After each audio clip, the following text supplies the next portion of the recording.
¿Cuáles son los rasgos distintivos del sistema político mexicano?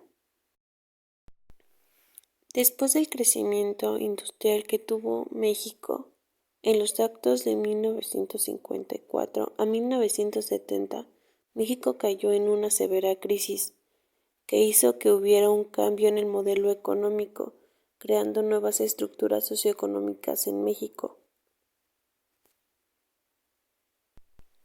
Al concluir el gobierno de Gustavo Díaz Ordaz, el país atravesaba, en apariencia, por una época de estabilidad.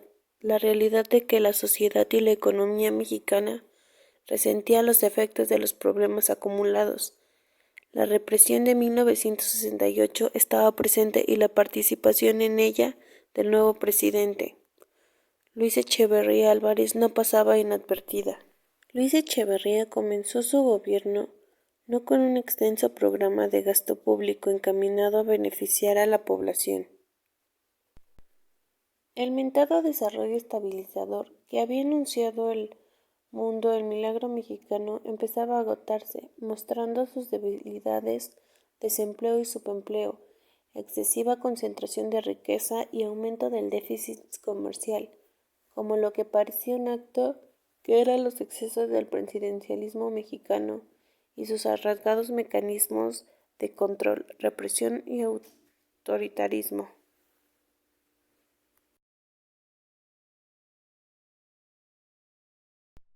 El milagro mexicano se refiere a lo que en la economía se llama el desarrollo estabilizador, mismo que abarcó de 1946 a 1970.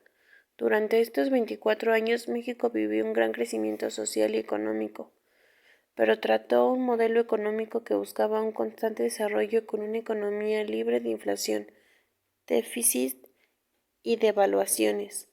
Por ello, para lograr la estabilidad macroeconómica,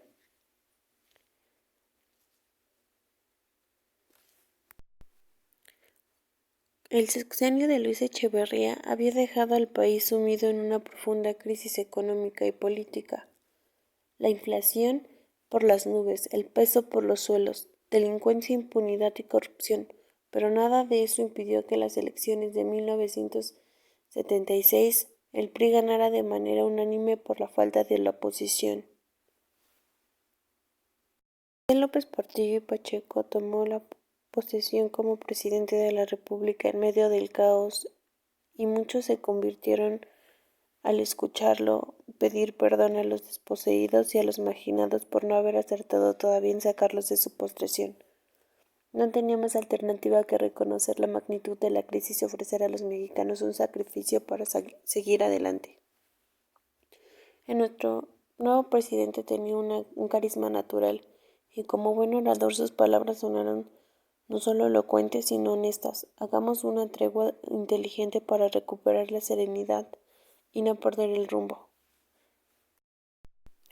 El 1 de diciembre de 1982, Miguel de la Madrid Hurtado recibió la bandera presidencial y al país en una situación de emergencia, como nos dijo en su discurso de toma de protesta. El nuevo presidente no tenía alternativas, la economía estaba en ruinas y debía disciplinarse ante el Fondo Monetario Internacional y el Banco Mundial, implementar una serie de programas para reducir la inflación y proteger el empleo, así tratando de impulsar la planta productiva. Así llegó el famoso Pacto de Solidaridad Económica en el que el gobierno pidió a los sectores productivos y económicos del país mantener una política de austeridad. Los obreros se comprometieron a no solicitar aumentos salariales y los productores a no subir sus precios. La modernidad y el progreso descansaban sobre la capital, dedicando a la especulación no solo de la mínima parte de la inversión extranjera, que se destinaba a crear inversión, fuentes de empleo y a generar la reinversión. El sueño de pertenecer al primer mundo prendía de un hilo, un movimiento en falso y los miles de millones de dólares fugados que harían el sueño se esfumara. Sin embargo, nada de eso tendría el presidente para llevar a cabo su proyecto de Tratado de Libre Comercio en Estados Unidos y Canadá.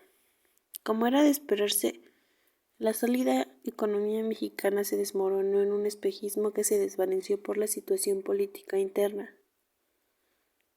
Y así como llegaron, así se fueron las inversiones en las bolsas y los capitales. Volaron el país a grandes reformas económicas establecidas por Salinas. Pronto demostraron su lado oscuro en la reprivatización de la banca y otras empresas que estaban tocadas por la corrupción y el autoritarismo. El presidente había enriquecido a toda su corte, mas en cambio había perjudicado al país.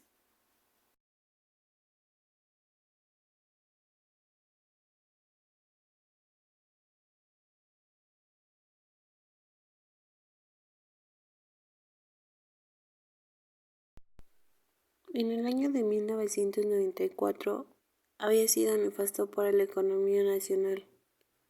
Los asesinatos de Colosio y de Ruiz Massieu propiciaron fugas masivas de capitales. A unas semanas de la toma de protesta ocurrió el error de diciembre. El peso había logrado sostenerse en 3.50 pesos por dólar, rebasó los 7 y vino una crisis y la otra. En quizás la peor de las deudas crecieron geométricamente. Los créditos se hicieron impagables, los bancos quebraron llevándose entre las patas a los deudores, a las familias que perdieron sus propiedades. Los negocios cerraron, se perdieron empleos y la pobreza, esa que era un mito, emergió brutalmente en el sueño de que Salinas había construido sobre arenas movedizas. Se derrumbó y se convirtió en una pesadilla. Para evitar la quiebra definitiva del sistema financiero mexicano, el gobierno echó a mano del erario a través del Fondo Bancario de Protección de Ahorro. El rescate bancario fue pagado por la sociedad mediante sus impuestos. La ayuda beneficiaba a todos aquellos que habían obtenido créditos se volvieron impagables. También estaban incluidos los fraudes, los créditos fantasmas, los autopréstamos y los fondos ilegítimos de muchos. Gracias al secreto bancario, el aumento de desempleo y el incremento de pobreza propició el paulatino pero constante proceso de descomposición social. Se generalizó la inseguridad pública y los robos, homicidios y secuestros se apropiaron de la cotidianidad del mexicano.